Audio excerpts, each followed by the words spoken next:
Kadang mohon maaf Pak, ada anak 8 orang dirawat sama satu ibu. Sanggup ibunya merawat 8 anak, tapi malangnya setelah dewasa 8 anak tidak sanggup merawat satu orang ibu. 8 anaknya tidak sanggup merawat satu orang ibu. Karena apa? Sibuk dengan dunianya, sibuk sana, sibuk sini, sibuk nak menentu. Semoga kiranya Allah anugerahkan kepada kita keluarga yang sakinah, mawaddah, warahmah.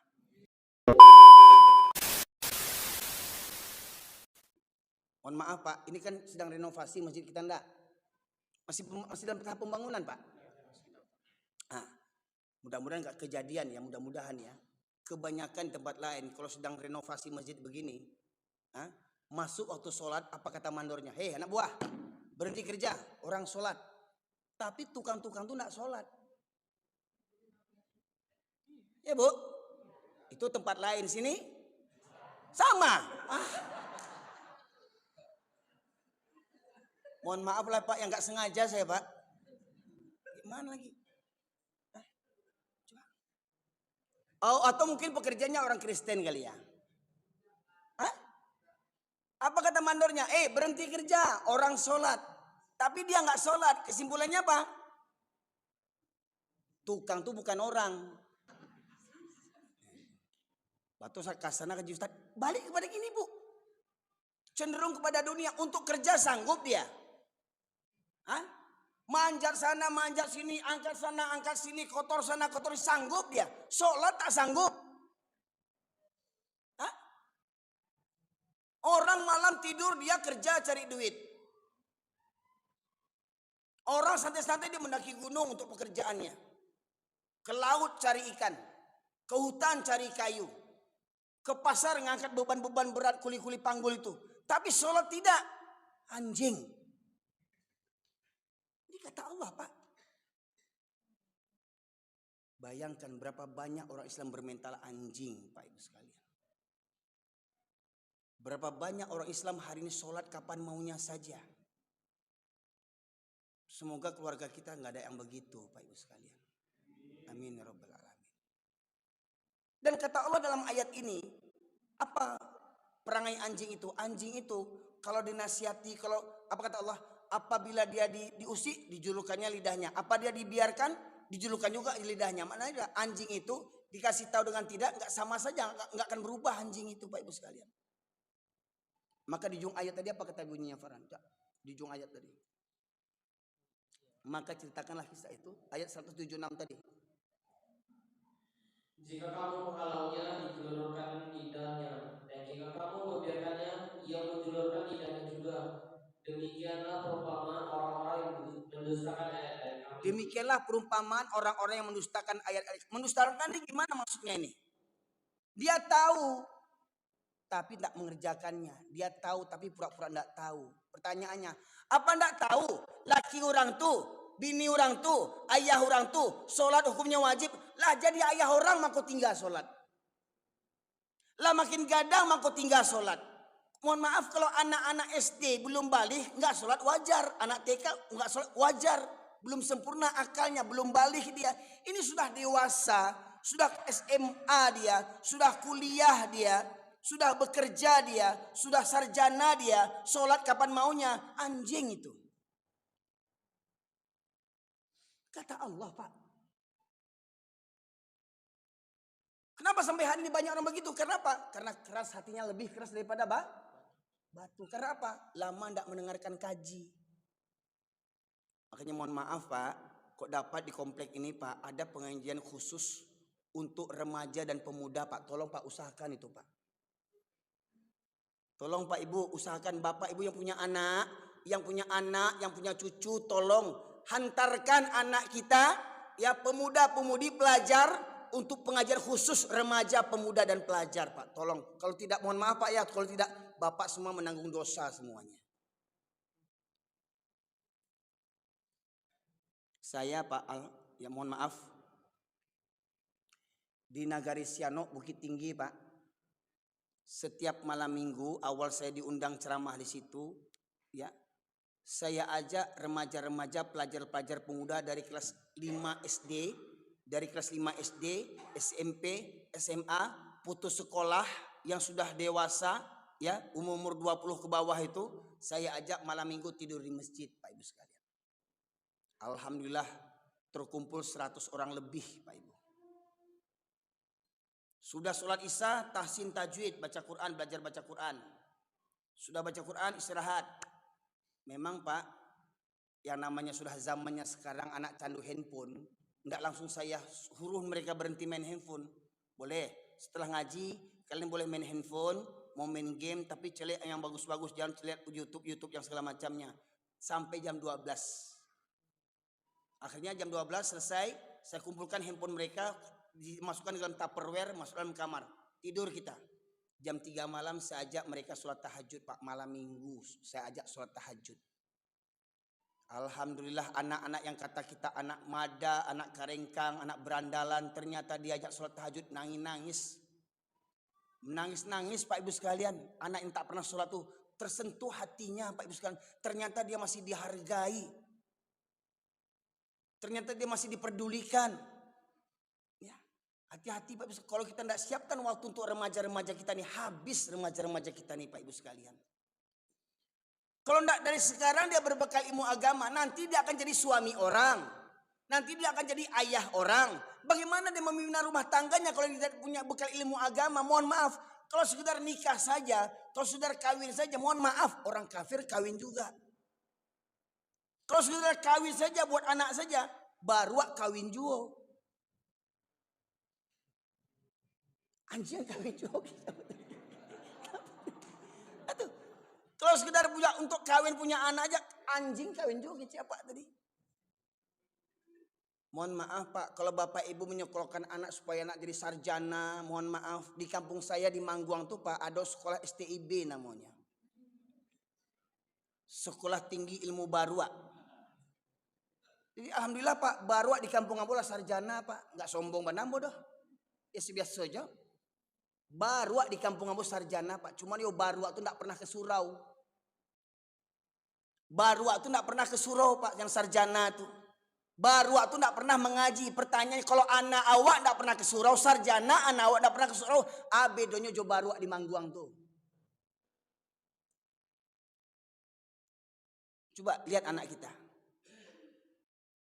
Dari sekian waktunya bersama kita di rumah, ada enggak anak kita tergerak hatinya ketika Allah memanggil, Allahu Akbar, Allahu Akbar, hayya 'alas salat, as-salatu khairum minan naum. Coba, siapa yang hadir ke masjid ini? Coba Bapak Ibu perhatikan. Siapa yang rajin ke masjid, Bu? Siapa yang rajin ke masjid? Kalau dapat segera Ibu ambil jadi menantu. Waktu subuh yang rutin, walau umurnya 65 tahun, 70. Loh kok ketawa Pak? Kok ketawa? Saya serius ini Pak. Loh, jangan tertipu dengan casingnya Pak. Casing boleh berubah, tapi mesinnya mesin Jepang. Jangan sepele Bu, minumannya tongkat Ali. Loh, Pak, karena yang hari ini yang subuh itu yang kayak begini yang datang ini Pak.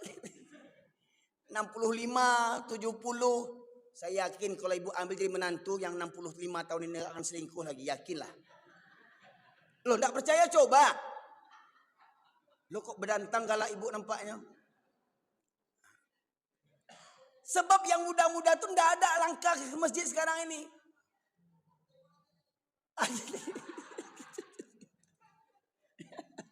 Kata ibu umur saya belum sampai 60, tua pula menantu pada wale. Baik sekalian, balai itu isi surau kini subuh-subuh orang gaek-gaek. Nah kalau ada yang bantu aku Pak, bantu aku langkah kok, perlu dilestarikan kok, jangan sampai punah. Kok anak langka kok Pak Ibu sekalian. Ada orang tua sini, ayah ada, ibu ada, beruntungnya sekeluarga ke masjid. Pak Ibu sekalian. Nah, tolong dirawat anak ini Pak Ibu sekalian, dijaga nih, jangan sampai punah.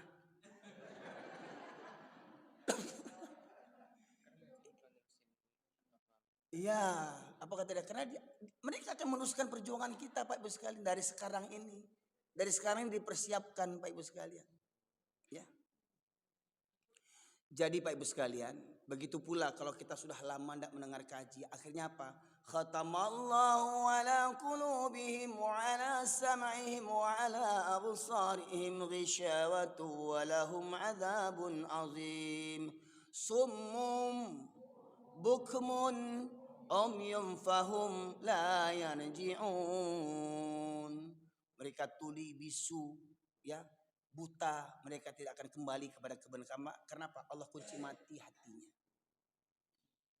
179 Allah berfirman, "Walaqad dzara'na li jahannama katsiran minal jinni wal ins lahum qulubun la yafqahuna biha wa lahum ayunun la yubsiruna biha wa lahum adhanun la yasma'una biha ulaika kal an'am bal hum adall ulaika humul ghafilun." Baca terjemahnya 179. Dan sungguh akan kami isi neraka jahanam banyak dan kalangan jin dan manusia.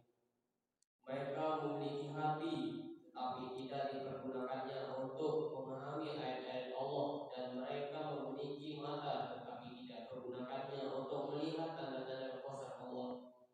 Dan mereka mempunyai telinga, tetapi tidak dipergunakannya untuk mendengarkan ayat-ayat Allah. Mereka seperti hewan ternak, bahkan lebih sesat lagi. Mereka itulah orang-orang yang lengah. Dan sungguh akan kami penuhkan neraka jahanam banyak dari kalangan jin dan manusia. Siapa jin dan manusia yang memenuhi neraka jahanam? Lahum qulubun la yafqahuna biha. Mereka yang punya hati tetapi tidak ada takut kepada Allah. Tidak takut ninggalin sholat. Tidak takut membuka aurat.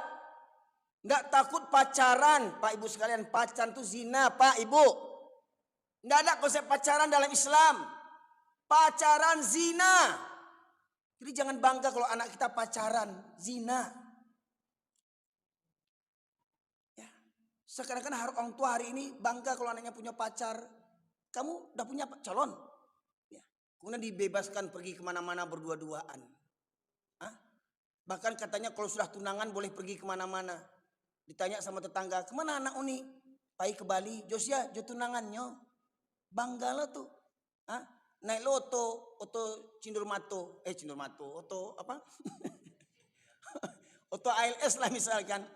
Pergi ke Jakarta nih oto ALS, sebangku. Alun nikah lagi, alusah menikah duduk sebangku.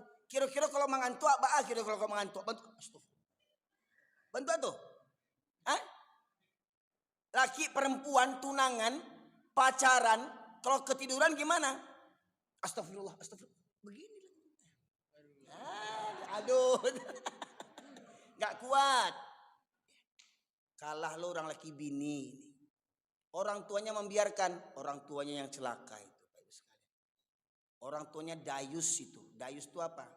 Tidak ada rasa iri, cemburu melihat anaknya berzina. Mohon maaf kalau bahasa Indonesia itu geremo orang tuanya itu. Ya. Membiarkan anaknya melacurkan dirinya. Bapak Ibu sekalian. Ya. Tadi punya hati, walau qulubul la yafqahuna biha, mereka punya hati tetapi tidak digunakan untuk mendengar merenungkan ayat-ayat Allah. Alam takambang jadi guru itu ayat Allah. Tsunami terjadi, hancur permukiman, hancur perumahan. Yang tegak apa? Masjid. Itu ayat Allah. Gunung Merapi di Minangkabau, di Gunung Singgalang, ke Batang tuh Galodoh, kedua-duanya mengeluarkan lahar dinginnya. Ya, Merapi Jo, Gunung Singgalang Pak Ibu sekalian, tanggal 11 Juni kemarin kalau tidak salah, 11 Mei apa ya? Ya.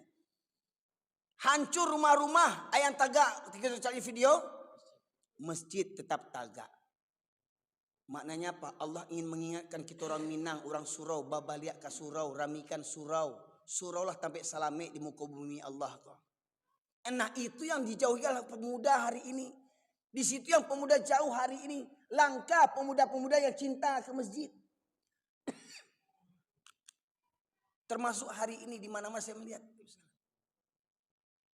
Alhamdulillah setelah saf tadi ada sekitar 3 saf. Salah tadi enggak? Isa tadi ya. 3 saf Pak ya. Mana pemudanya? Berapa saf pemudanya? Ya. Maka kalau dapat Pak Ibu sekalian, coba sesekali buat malam minggu ajak pemuda tuh tidur di masjid. Cuman ialah sediakan wifi. Jangan kalah dengan kafe. Sediakan minumannya, sediakan snacknya. Sholat tahajud kalau perlu nobar, nonton bareng, tapi bukan nonton bola ya. Nonton Al-Fatih, nonton Salahuddin Al-Ayyubi, bagaimana membebaskan Palestina, ya. Bagaimana Al-Fatih menghancurkan kekuatan Konstantinopel, Pak Ibu sekalian. Nah, itu perjuangan Islam, tonton bareng, dikasihkan keterangan, menonton bagaimana kondisi di Palestina saudara kita hari ini Pak Ibu sekalian di Palestina. Masya Allah Pak Ibu, hati-hati Pak Ibu, hati-hati Pak Ibu. Kita nanti akan diminta pertanggungjawaban oleh Allah Subhanahu Wa Taala. Saudara kita terzolimi, saudara anak-anak kecil di Palestina hancur dirudal anak kecil Ibu.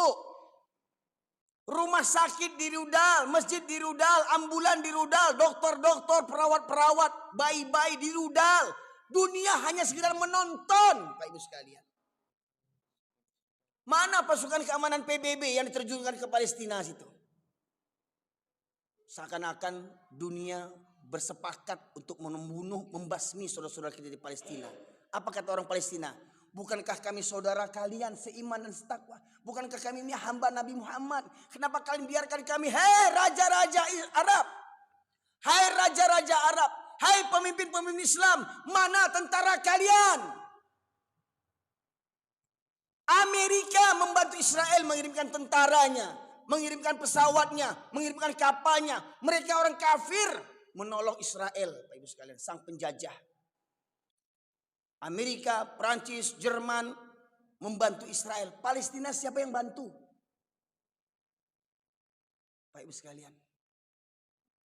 Tidak ibah kita mencari anak-anak ketek dibantai di orang Palestina. Sampai anak-anak ketek itu Pak makan rumput Pak. Makan rumput anak Palestina itu Pak. Ya. Kita makan enak di sini. Tidak terpikirkah mereka di sana makan apa Pak Ibu sekalian? Bayangkan kalau cucu-cucu yang mati itu cucu-cucu kita anak-anak itu. Sampai ada anak balita sudah hilang semua keluarganya. Dia sendirian terselamat Pak Ibu sekalian. Sampai saya melihat di YouTube itu Pak Ibu, anak kecil ya duduk di pinggir jalan sebegini, nggak ada ayah, nggak ada ibu Pak Ibu sekalian. Dan dunia dia membisu, hanya sekedar kutuk mengutuk Pak Ibu sekalian. Kenapa demikian? Karena seorang tokoh Yahudi mengatakan, kita tidak perlu takut kepada umat Islam selagi masjidnya umat Islam di waktu subuh tidak seramai seperti waktu sholat Jumat. Ini PR kita semua Pak Ibu sekalian. Jadi orang Yahudi itu mengukur kekuatan umat Islam dilihat daripada kekuatan jamaah subuhnya. Kenapa demikian? Mereka tahu hadis Rasulullah Pak Ibu sekalian. Bukan tidak tahu mereka. Mereka tahu hadis Rasulullah, katanya Rasul bersabda, 2 sholat yang berat bagi orang munafik. Sholat apa Ibu? Sholat Isya dan subuh berjamaah. Itu berat bagi orang munafik. Kalaulah mereka mengetahui keutamaan 2 sholat ini, niscaya mereka akan mendatanginya walaupun dengan merangkak. Kenapa begitu? Karena dalam sholat subuh itu ada sholat sunnah, sholat fajar namanya. Rok'ataini minal fajri khairu minad dunya wa ma fiha. 2 rakaat sholat sunnah di waktu fajar. Itu baru sholat sunnahnya baru tuh. Lebih baik daripada dunia dan isinya. Mohon maaf. Anak ibu kerja kemana? Kuliah kemana? Berapa gajinya? Apa mobilnya? Apa kendaraannya? Mana lebih hebat dibandingkan 2 rakaat di waktu subuh kata Allah, kata Rasulullah, lebih baik daripada dunia dan isinya. Pertanyaannya, seberapa banyak para pemuda yang mengejar keutamaan 2 sholat fajar itu Pak Ibu sekalian? Apa kata Rasulullah lagi? Aku ingin segera dikumandangkan qomat dan kutunjuk salah seorang menjadi imam. Dan aku berkeliling kampung sembari membawa kayu bakar. Apabila ku dapati ada laki-laki yang sehat, balik berakal, masih berada di rumah, sementara qomat sudah dikumandangkan, maka akan aku bakar rumah mereka, kata Rasulullah. Pak Ibu, maukah kita Rasulullah hidup di zaman kita ini? Rindu tak dengan Rasulullah? Pak Ibu, rindu tak dengan Rasulullah? Ingin ketemu dengan Rasulullah enggak? Kalaulah boleh berandai-andai, hidup Rasulullah kini di zaman kita, kira-kira gimana rumah kita? Dah hangus terbakar, Pak. Nah, yang kesuruh cuman bapak-bapaknya, kakek-kakeknya, anak menantunya dibiarkan tidur. Dia apa? Sagan awak kami nantu. Sagan awak kasidi. Contoh terbakar rumah awak jam 2 malam, jam 2 malam terbakar rumah. Rumah awak rumah gadang batingke. Nah, pintu kamar ibu pas di depan pintu utama tuh. Terbakar rumah jam 2 malam, apakah bapak ibu berdua aja mau lari? Hah? Di rumah tuh ada anak, ada menantu, ada cucu, ada kemenakan. Terbakar rumah jam 2 malam, apakah bapak ibu berdua aja yang mau lari? Hah? Apa yang bapak ibu lakukan? Bangunkan menantu. Jam 2 malam loh. Nggak sagan ke menantu. Dek sagan ke menantu. Sidi, oh Sidi, rumah tabaka Sidi. Jagolah Sidi. Dek orang Minang kok hebat banget ke menantunya mah. Sayang mana lah baca puik menantu tuh sembayang indah baca puik lo tuh baru tuh.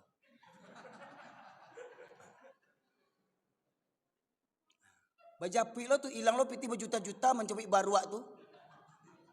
Bisa lihat.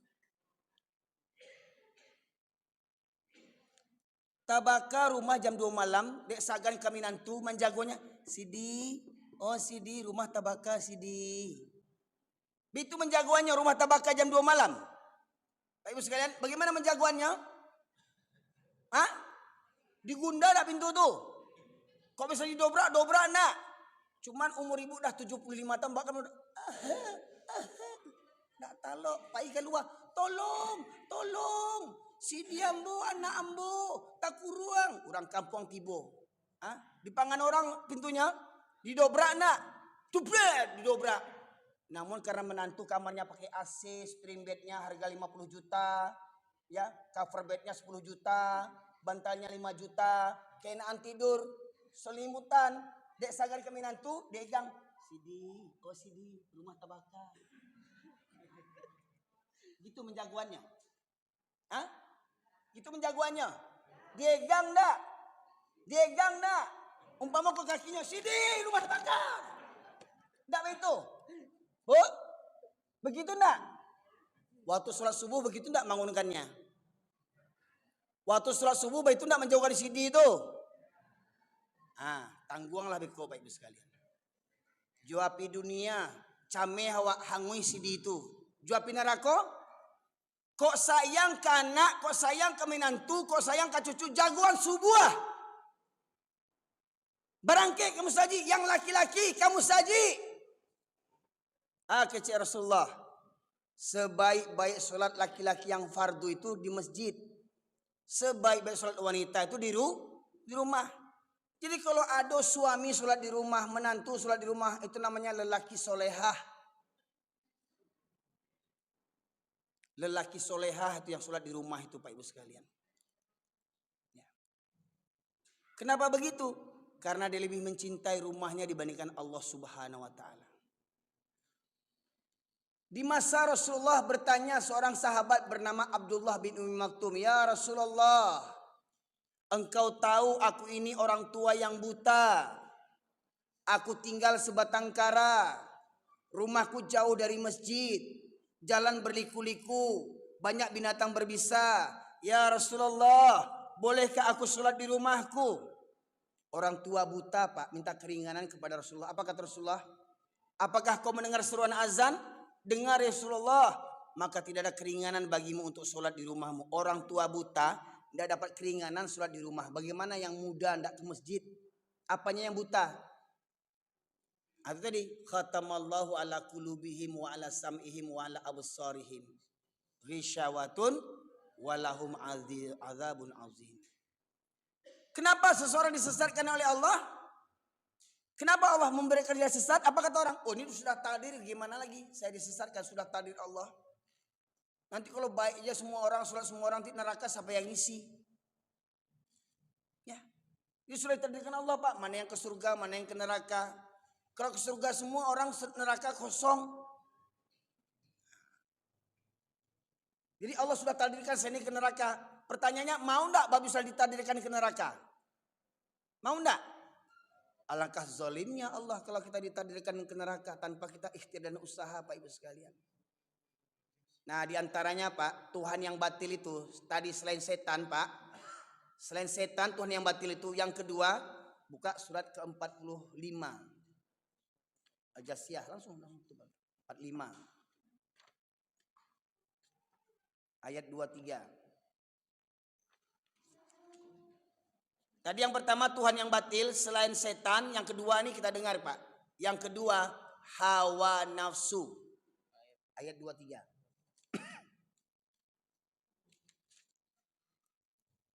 Maka pernahkah kamu melihat orang yang menjadikan hawa nafsunya sebagai Tuhannya? Pernahkah kau melihat orang yang menjadikan hawa nafsunya sebagai Tuhannya? Apa kata Allah? Pernahkah kau melihat orang yang menjadikan hawa nafsunya sebagai Tuhannya? Pak Ibu sekalian, subuh itu enaknya tidur apa sholat? Hah? Kalau ikut nafsu kita enaknya apa? Tidur kan? Dituruti itu. Maka tidur itu, hawa nafsu itu menjadi Tuhan selain daripada Allah. Pak Ibu sekalian. Sedang enak-enak kerja, orang azan. Mana enak? Kerja atau sholat? Hah? Sholat, tapi kalau kata nafsu, tanggung kerja dikit lagi. Menangguang hawa nafsu. Ya. Ibu-ibu, enak mana? Berjilbab dengan nggak pakai jilbab? Enak berjilbab, tapi kata mereka, ndak angek kau udah berjilbab tuh. Ah, kau botak kalau kau beko. Kau gadih rancak berjilbab atau tutup-tutup, kau ndak laku kau. Itu juga anak orang sebelah tuh ndak berjilbab, ndak laku-laku sampai kini. Contoh Pak, jilbab itu ibarat lapek Pak. Lapek itu di jorang dibungkus apa? Daun. Umpamo koko lapek, ambo jual lapek umpamo gua. Lapek kau babungkus hijau daun. Lapek kau ndak pakai daun. Kira-kira Pak Ibu beli lapek yang mana? Hah?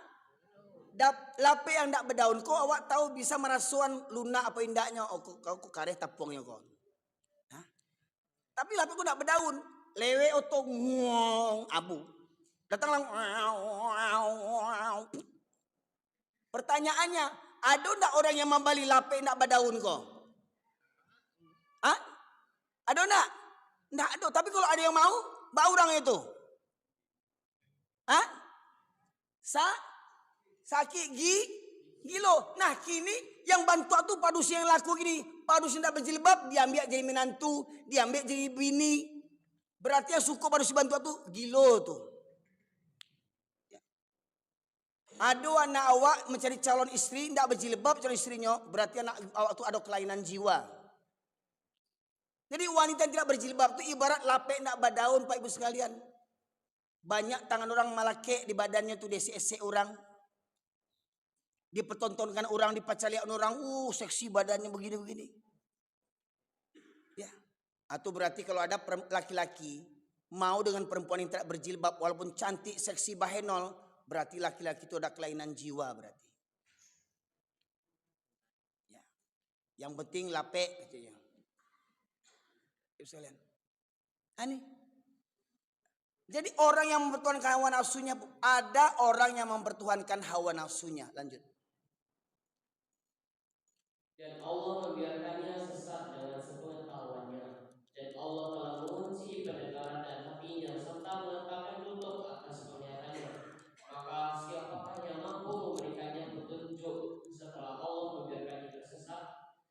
Mengapa kamu tidak mengambil pelajaran? Ya. Maka Allah biarkan dia sesat. Kenapa? Mempertuhankan hawa nafsunya. Bapak sekalian. Nah kembali kepada ayat surat Al-A'raf 179 tadi. Orang yang punya hati tidak digunakan untuk menenungkan ayat-ayat Allah. Orang yang punya mata tidak melihat tanda-tanda kebesaran Allah.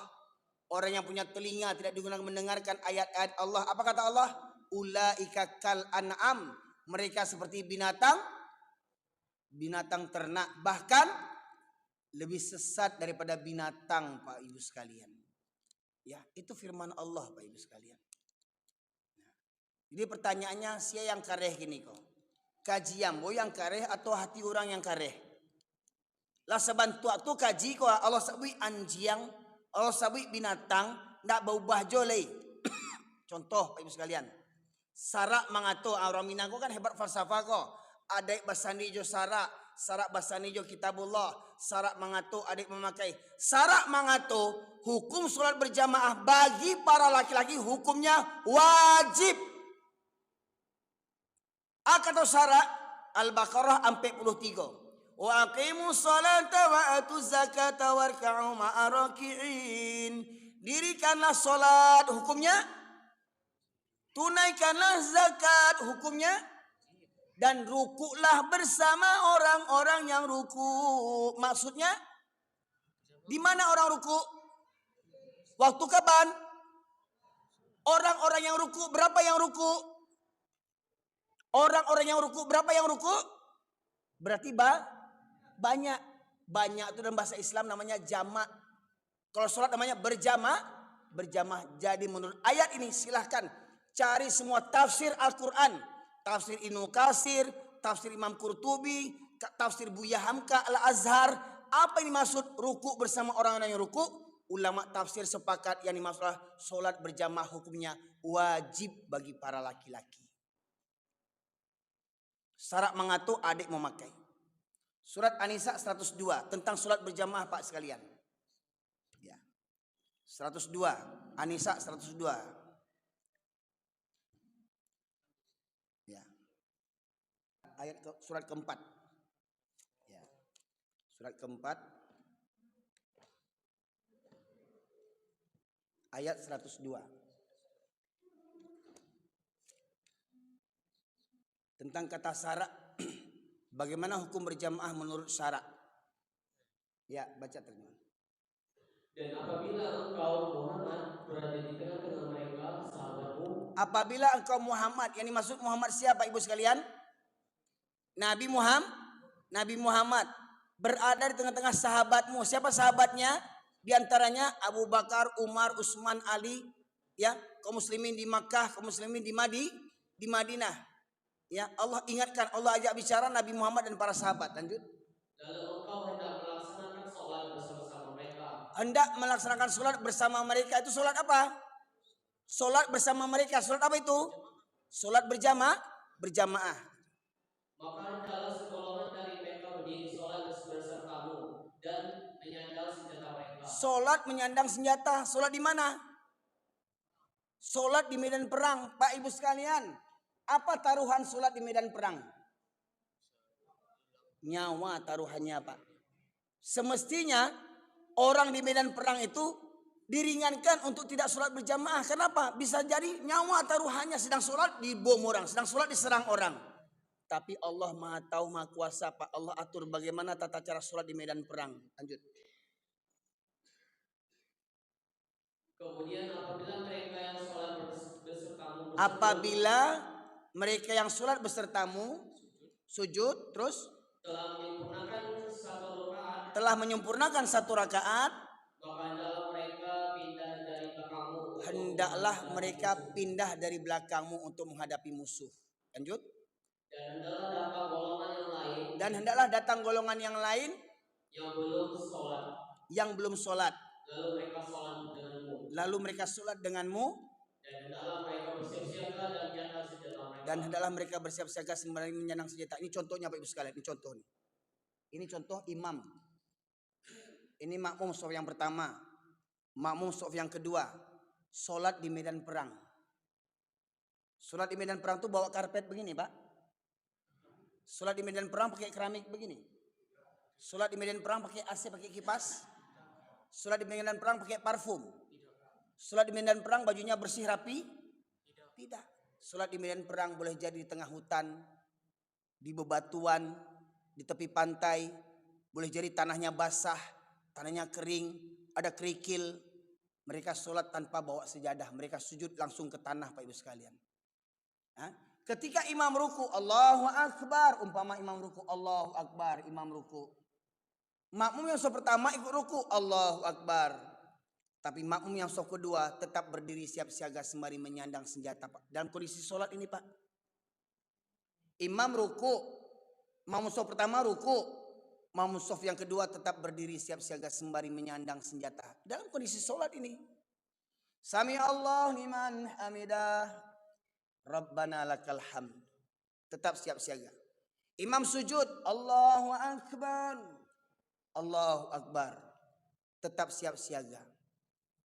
Imam bangkit ke rakaat yang kedua. Allahu Akbar. Allahu Akbar. Mereka yang sholat besertamu sempurna satu rakaat mundur ke belakang. Yang di belakang tadi maju ke depan. Menyempurnakan satu rakaat. Allahu Akbar. Ruku imam tadi yang di belakang tadi. Imam menunggu.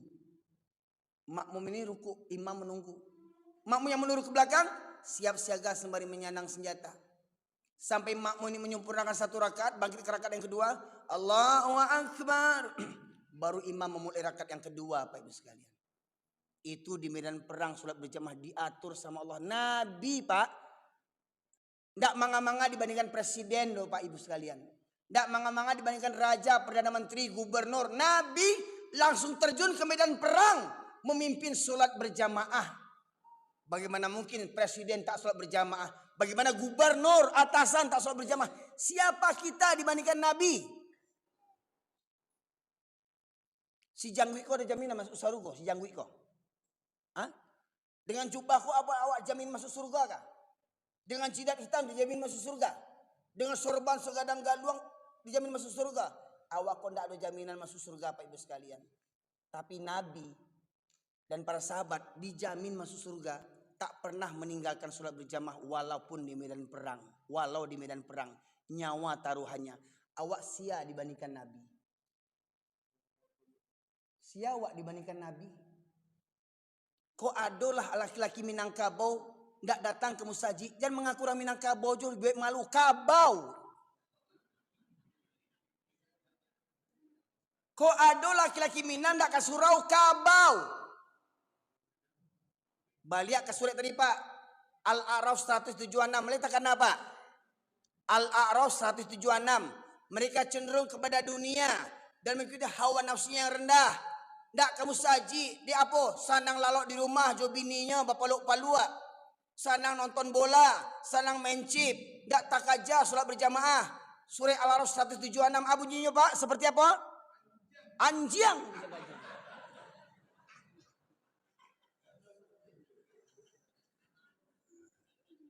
Jadi hati-hati Pak, caliak besok subuh Pak.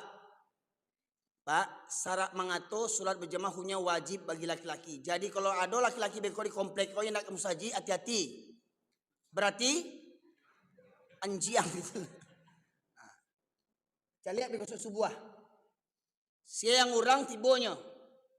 Tapi kalau anjing tidak akan tiba lalu. Hati-hati. Jangan sampai anjing tu ada di rumah awak. Pak Ibu sekalian. Jadi kalau ada minantu nak musaji, minantu anjing tu. Ya. Kalau ada sidi nak musaji, sidi anjing. Mohon maaf bahasa sesabut sidi Ustaz. Ambo galamo sidi Pak. Nah, kok sidi na sebenarnya Pak? Ya. Ambo tak berani sebut sultan bagindo tak berani sebab ambo gak sidi. Jadi maknanya apa? Kaji ko ambo balikkan kepada diri ambo. Kau nak kamu saja ambo sebuah anjing ambo ko. Kau firman Allah Pak. Lebih percaya Pak jo Quran gua. Percaya nak? Ambo jo farangan ko nak do perjanjian tadi ko, nak do perjanjian kami ko. Ndak do ambo song-song farangan ko. Ya. Dibacanya tuh perumpamannya seperti anjing. Jadi kalau ada orang Minang 7 keturunan yang punya falsafah adai basani sarak basani kitabullah, sarak mengatur adik memakai solat indak bampo iyo atau anjing tuh. Acelek gini Pak. Tolong apa pulang kampung? Pulang kampung apa? Kok ke Sungai Geringgiang lah, kok kampung dalam lah, kok ke Sunua lah misalkan, kok ke Sungai Sariak lah misalkan. Caliak waktu subuh lepanua suruh di kampung awak tu. Lepanua nak suruh di kampung awak tu. Bahkan ada masjid di kampung awak buka seminggu sekali. Masjid buka seminggu sekali cuma untuk hari Jumat. Habis sholat Jumat tutup. Minggu depan buka lagi. Macam gereja masjid tu Pak Ibu sekalian. Ada nak Pak? Masjid buka seminggu sekali cuma untuk sholat Jumat. Kalah lo gereja di Medan Pak Ibu sekalian. Masih ada di kampung awak banyak bantu tu Pak Ibu sekalian. Bah bantu tu sebab banyak ulama-ulama anjing di kampung tu Pak Ibu sekalian. Batu Ustaz, kasana kaji Ustaz. Biasanya Pak di kampung awak yang memandikan mai, siapa namanya? Dia membawa orang labai. Nah, kadang meninggal kok langsung sana ambo dari Medan cerita tuh ketika amaknya meninggal. Main bawa labai kok di mana soboknya Pak? Mencari labai di mana mencari labai? Bukan di surau di mana? Di lapau. Sedang mana labai itu? Sedang bampok labai anjing tuh. Itu loh kemandian mai orang gaya awak tuh. Hari-hari batu ampok di paciknya, Pak Ibu sekalian. Itulah kemandian mai awak orang tua awak tuh. Ya. Aku nak mengada-ngada Pak Ibu sekalian. Ambo berani mengecek bantu aku sebab memang fakta menyebutkan begitu. Kok bera orang kampung ambo begitu survei. Dan kecek ambo kok fitnah apa indak kecek ambo kok Pak Ibu sekalian. Kadanglah meninggal orang gaya orang anak yatim memandiin mai meminta lo sameh 2 meh ndak kurang ajar lah itu tuh. Ameh membayi mai itu Pak Ibu sekalian membayi memandiin mai itu ameh dimintanya. Hah?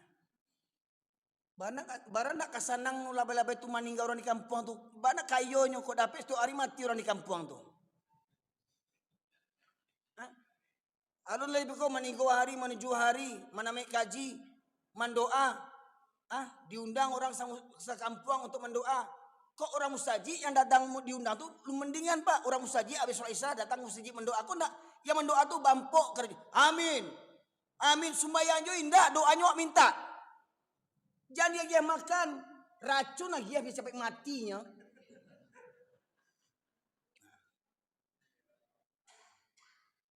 Bagi nak orang mendoa tibonya sembahyang indah.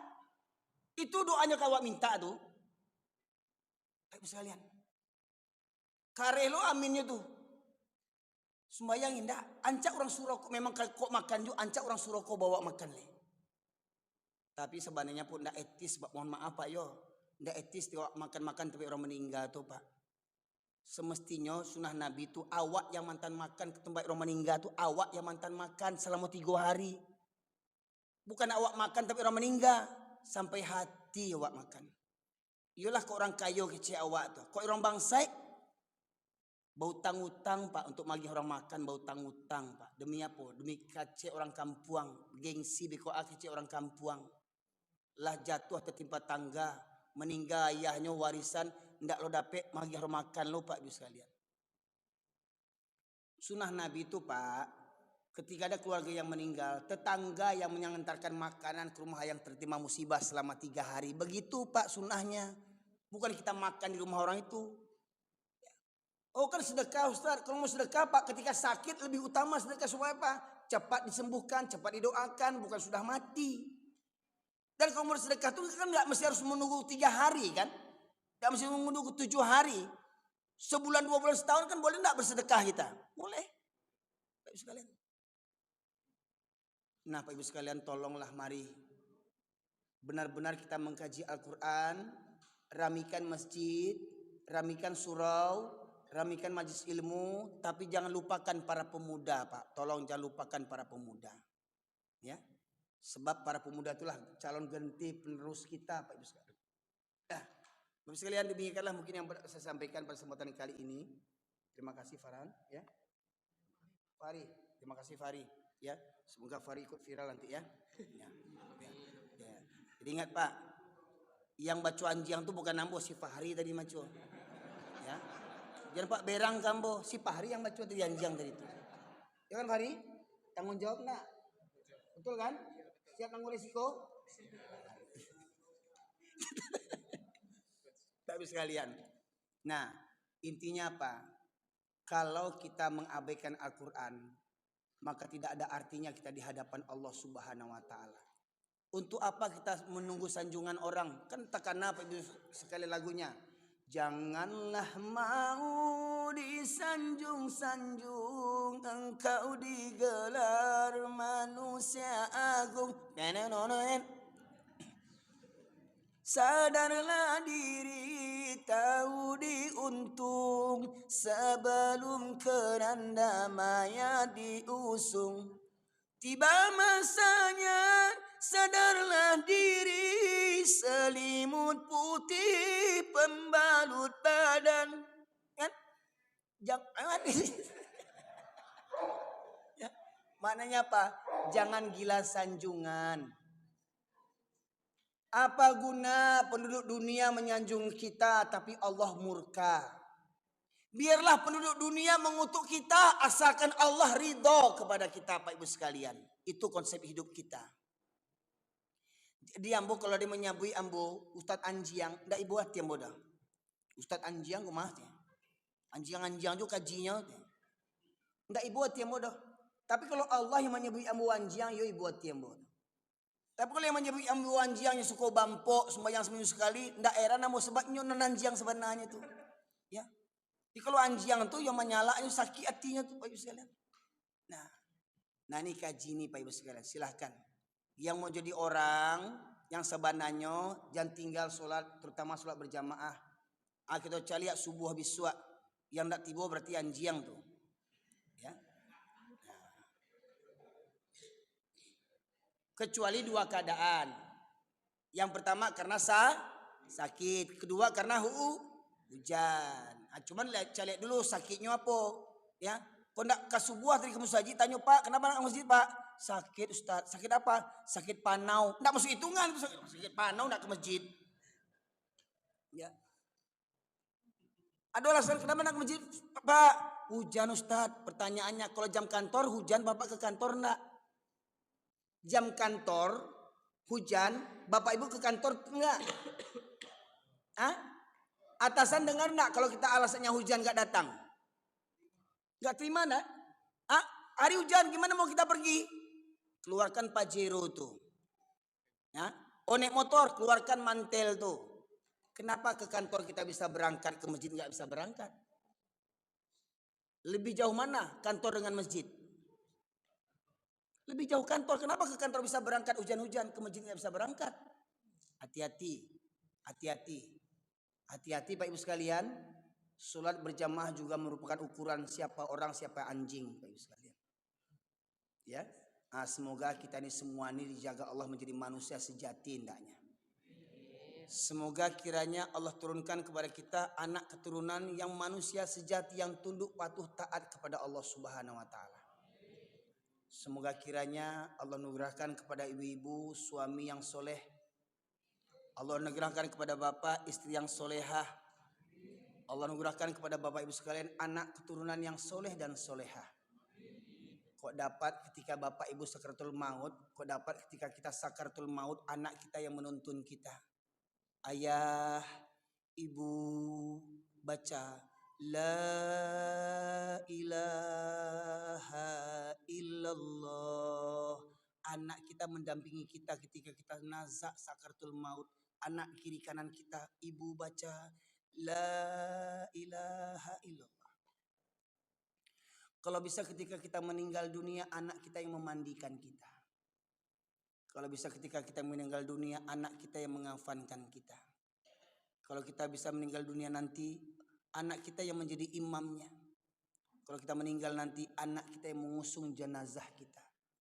Kok dapat kita meninggal nanti, anak kita yang meletakkan kita di liang lahat, Pak Ibu sekalian. Kira-kira sudah nampak enggak anak-anak seperti begitu yang kita siapkan? Semoga ada, Pak Ibu sekalian. Ya, itulah kebahagiaan kita ketika kita masih hidup. Terkadang mohon maaf Pak, ada anak 8 orang dirawat sama satu ibu. Sanggup ibunya merawat 8 anak. Tapi malangnya setelah dewasa, 8 anak tidak sanggup merawat satu orang ibu. 8 anaknya tidak sanggup merawat satu orang ibu. Kenapa? Sibuk dengan dunianya. Sibuk sana, sibuk sini, sibuk nak menentu. Semoga kiranya Allah anugerahkan kepada kita keluarga yang sakinah, mawaddah, warahmah. Semoga kita diampunkan dosa-dosa kita yang telah berlalu. Dan semoga Allah jauhkan kita dari dosa di masa-masa yang akan datang. Semoga Allah mudahkan kita untuk tunduk patuh kepada Allah. Semoga Allah terima segala amal ibadah kita. Semoga kiranya keluarga kita hari ini menjadi keluarga kita di surganya Allah Subhanahu wa taala. Semoga kiranya di Masjid Ukhuwah ini Bapak Ibu sekalian saling berkumpul, bertetangga. Semoga kiranya Bapak Ibu yang di masjid ini bertetangga pula di surganya Firdaus Allah Subhanahu wa taala. Demikian saja kiranya Bapak Ibu sekalian, terlebih kurang saya mohon ampun kepada Allah Subhanahu wa taala di atas segala khilaf, salah dan dari saya pribadi, dan kepada Bapak Ibu sekalian saya mohon beribu maaf. Subhanakallahumma bihamdika asyhadu an la ilaha illa anta astaghfiruka wa atubu ilaik. Alhamdulillahirabbil alamin. Assalamualaikum warahmatullahi wabarakatuh. Mas ya.